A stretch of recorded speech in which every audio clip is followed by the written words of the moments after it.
বিষ্ণু ইসলাম হুনাইনের যুদ্ধ শেষে ফিরতেছেন, প্রতিমধ্যে বেলাল রাদিয়াল্লাহু তাআলা আনহু আজান দিচ্ছেন। তো পাশে ছিল মুশরিকদের একটা পল্লী, কিছু মুশরিক তরুণ তারা আজানকে ব্যঙ্গ করতেছে। মনে কষ্ট পাওয়ার মতো ব্যাপার না, কিন্তু বিশ্বনবী ওইখানে দেখেন কি খুঁজলেন। বিশ্বনবী খেয়াল করলেন কণ্ঠটা বড় সুন্দর, দরাজ গলা। বিশ্বনবী সাহাবীদেরকে বললেন ধরো, সবগুলারে ধরে বিশ্বনবীর সামনে আনা হলো। ওরা হাঁটু গেড়ে বসলো। বিশ্বনবী বললেন তোমাদের মধ্যে কে যেন ব্যঙ্গ করে আজান দিচ্ছিল, তার গলাটা বড় উঁচু।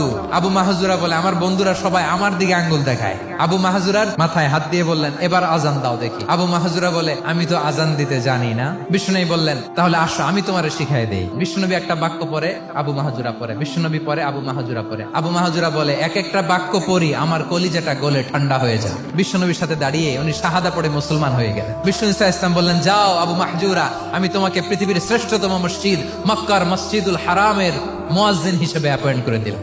দেখছেন কিভাবে ট্যালেন্ট হান্টিং করতে হয়।